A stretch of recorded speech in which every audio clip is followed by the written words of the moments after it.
spiritualité, mental, ego, une sagesse pragmatique. 1. Introduction. Le propos de cette petite vidéo sous forme de questions-réponses n'est pas d'introduire une nouvelle spiritualité, une nouvelle méthode pour accéder à la sagesse, mais de donner à chacun quelques clés permettant de trouver son chemin, sa voie, à l'heure où foisonnent les pseudothérapeutes, éveillés, libérés, à l'heure où la spiritualité, la sagesse, sont devenus des produits commerciaux, société de consommation oblige.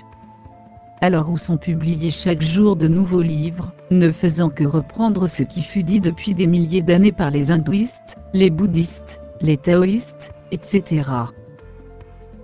2. Questions et réponses.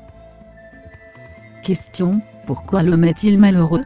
Réponse. L'homme est malheureux parce qu'il s'identifie à son ego, son mental. Ceci lui donne l'illusion qu'il est seul, enfermé dans son corps, isolé, séparé du monde qui l'entoure, comme s'il n'en faisait pas partie. Question. L'homme peut-il se libérer de cette identification? Réponse. Oui, chaque homme le peut. Mais pour cela, il doit d'abord en prendre conscience. Question. Comment l'homme peut-il prendre conscience de cette identification? Réponse. Généralement, un homme prendra conscience de cette identification par un événement extérieur, un accident, une maladie, la perte d'un proche, etc. Ce sera la goutte d'eau qui fera déborder le vase. Il en vient alors à se demander si sa souffrance, son calvaire quotidien sont normaux, s'il ne peut pas s'en libérer. Il commencera alors une quête qui, si elle est menée sérieusement, l'amènera à la conclusion qu'il n'est pas son mental, son ego. Il peut également en prendre conscience, quand une autre personne qui est déjà éveillée, lui révèle son statut de prisonnier, d'être vivant dans l'illusion. Mais pour cela, il faut qu'il soit prêt à écouter. On ne peut amener une personne à l'éveil, à la prise de conscience contre sa volonté, et l'homme déteste entendre cette simple vérité, il est une machine, un être inconscient se croyant conscient. Question. Pourquoi l'ego, le mental sont-ils mauvais pour l'homme? Réponse. L'ego, le mental ne sont pas foncièrement mauvais pour l'homme. C'est l'usage qu'il en fait qui pose problème. Si l'ego et le mental sont utilisés à bon escient, comme des outils, si on les traite en amis, en partenaires, ils ne posent aucun problème. C'est l'identification qui est le problème. Quand l'homme pense qu'il est son passé, son éducation, ses erreurs, ses échecs, ses possessions, ses richesses, quand il s'identifie aux événements qu'il vit, à ses émotions, alors, oui, il se sent malheureux, car il dépend de son ego, de ses émotions, et de facteurs extérieurs. Comme Bouddha l'a dit, s'il est difficile de trouver le bonheur en nous, il est impossible de le trouver à l'extérieur de nous. Ceci est plutôt rassurant, non?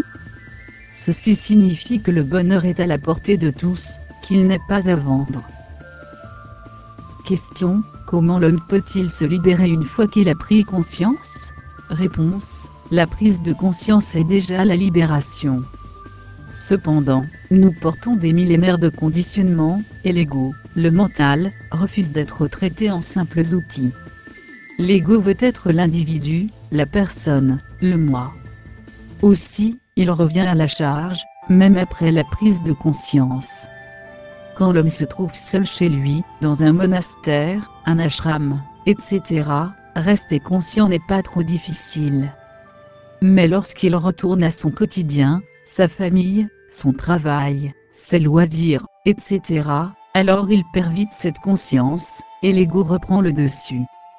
Il suffit que quelqu'un ou qu'une situation le contrarie, pour que le « moi », « je » s'exprime à nouveau. L'ego est toujours à l'affût, il est vindicatif. Ce n'est que plus tard que l'individu reprendra conscience. L'homme vit alors comme assis dans un wagon d'une montagne russe, où la conscience et l'ego ont le pouvoir chacun à leur tour. Question. L'homme peut-il se stabiliser, rester conscient en permanence? Réponse. Oui, en persévérant. Excepté quelques êtres d'exception, la plupart des hommes doivent faire preuve de patience. La méditation est l'outil qui permet à l'homme d'augmenter petit à petit son temps de conscience. D'abord, il pratiquera la méditation assise, isolé du monde, et dans le silence. Ensuite, toujours seul, il étendra sa méditation dans ses actes quotidiens, à la maison par exemple, lorsqu'il fait la vaisselle, lorsqu'il jardine, lorsqu'il se lave, lorsqu'il mange, etc. Quand il fait la vaisselle, il fait la vaisselle. Il sent l'eau chaude sur ses mains, il sent la matière constituant l'assiette, le couvert, etc. Il fait la vaisselle, il ne fait rien d'autre. Idem lorsqu'il jardine, se lave, mange, etc. Il pratique une activité à la fois, et cela lui permet de rester conscient. Cela demande de la concentration. Comme l'a dit Yunmen, dans l'action, contente-toi d'agir. En pensant, contente-toi de penser.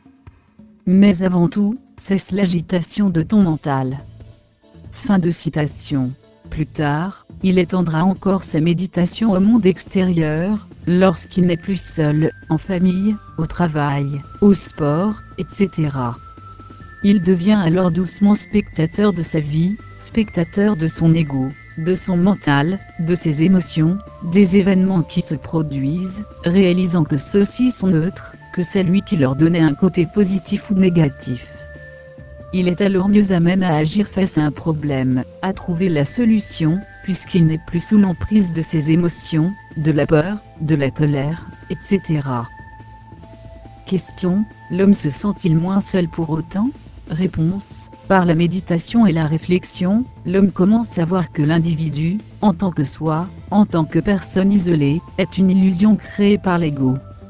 Comme le dit Mathieu Ricard, rien n'existe en soi, il n'y a qu'un flot dynamique d'événements interdépendants, dénués d'existence propre.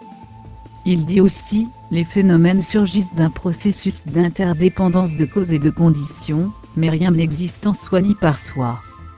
La contemplation directe de la vérité absolue transcende tout concept intellectuel, toute dualité entre sujet et objet. Fin de citation. On parvient donc par la méditation à voir que rien dans ce monde ne peut exister seul, sans dépendance, sans connexion à tout ce qui nous entoure. Ce que les bouddhistes affirmèrent il y a 2500 ans, la science le confirme aujourd'hui. Lorsque l'homme comprend cela, non pas intellectuellement, mais de tout son corps, de toute son âme, alors la sensation d'isolement, de solitude, disparaît. Dans le Tao Te Ching, Lao Tse, d'une manière poétique l'exprimait de cette façon: l'homme épouse le rythme de la terre s'accorde avec le ciel s'harmonise avec le Tao. Le Tao est la loi, la voie de la nature. Et la voie demeure éternelle. Fin de citation. On voit ici que l'homme ne craint plus la mort non plus, puisqu'il découvre la voie éternelle. Il fait partie d'un tout qui sera toujours. On trouve les mêmes notions dans l'Advaita Vedanta, l'hindouisme. C'est le principe de non-dualité. Swami Prajnanpa exprimait l'illusion de l'ego, la dualité, par cette simple phrase, mais combien compréhensible pour tous: personne ne vit dans le monde, chacun vit dans son monde. Fin de citation. Question: peut-on s'attendre à une amélioration, à un mieux pour l'humanité? Réponse: ceci n'est pas de votre ressort. Sri Nisargadatta Maharaj disait: tout est parce que vous êtes. Réalisez l'absolue réalité de tout ceci est la libération. Tout ce jeu se déroule spontanément, il n'y a aucun intellect derrière cela. Alors n'essayez pas d'imposer le vôtre en vue d'amener du changement. Laissez cela tranquille. Votre intellect est un dérivé de ce processus, alors comment pourrait-il prendre en main, ou même évaluer la totale création? Fin de citation. Personne ne naît pour résoudre les problèmes de l'humanité, du monde. Faites ce que vous avez à faire, faites de votre mieux, et vous participez déjà à l'amélioration du sort de l'humanité. Ne vous occupez pas des autres, vous avez déjà suffisamment à faire avec vous-même. Comme l'a dit Gandhi, soyez le changement que vous voulez voir dans le monde. Fin de citation. Ce ne sera déjà pas mal. En prenant conscience, en vous éveillant, vous ne faites plus de mal aux gens qui vous entourent, car comme le disait Jiddu Krishnamurti, nous sommes vraiment, chacun de nous, le reste de l'humanité.